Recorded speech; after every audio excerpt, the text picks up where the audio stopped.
Halo teman-teman, kali ini kami dari kelompok 6 yang beranggotakan Ade Chandra, Aisyah Rahmayuni, Cik Rahma Zahira, Dita Aulia Janah, Jimmy Putra Ardiansah, Melita Niken Pancarani, Pardamean Samosir, Ratna Dwi Lestari, Suci Rahayu, dan Zahra Amia Tasya akan membahas mengenai pengolahan susu UHT Ultra Jaya.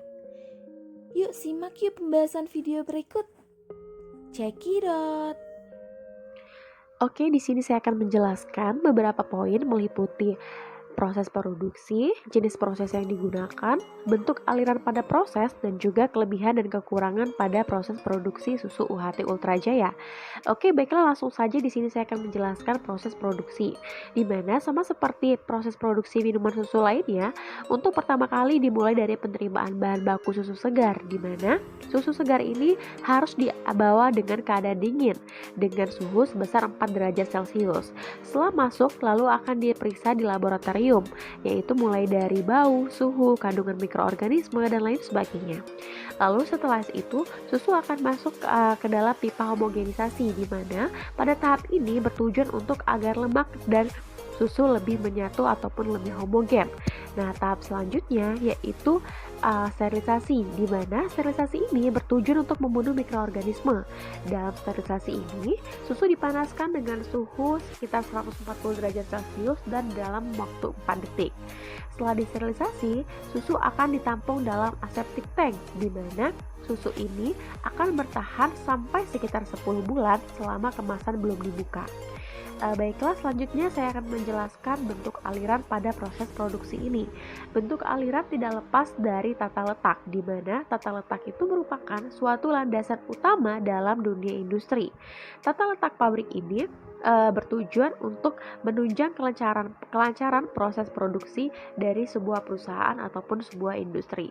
Dalam tata letak pabrik ada dua hal yang diatur letaknya, yaitu pengaturan mesin dan juga pengaturan departemen yang ada dari pabrik.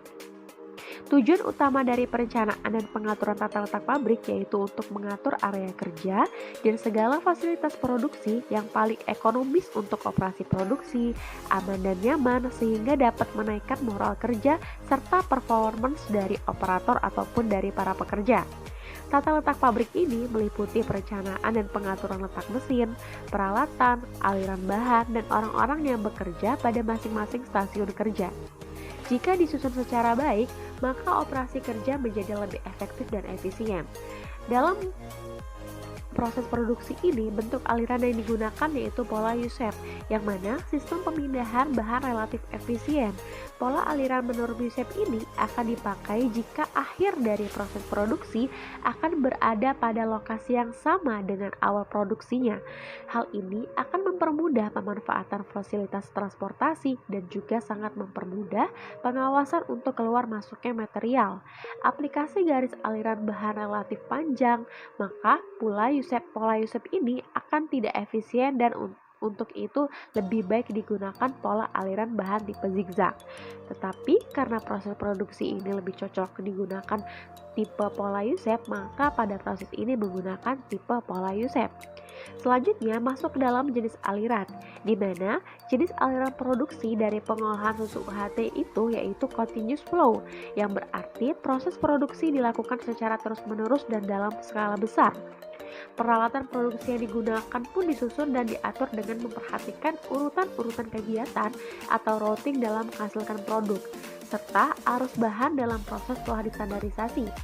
Continuous flow dapat meminimalkan waktu produksi, seperti dalam pemindahan produk dari satu proses ke proses lainnya dengan jarak pemindahan yang sangat dekat, sehingga menghasilkan efisiensi produk yang tinggi. Baiklah, setelah itu saya akan menjelaskan kelebihan dan kekurangan dari bentuk aliran ini.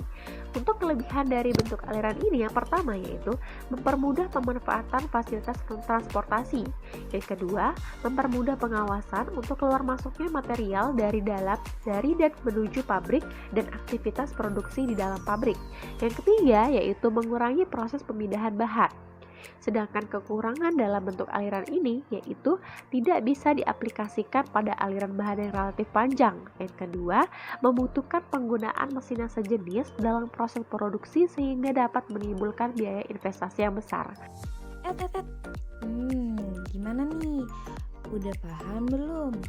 Sekian pembahasan dari kami. Jangan lupa like, komen, dan juga subscribe ya. See you. Bye-bye.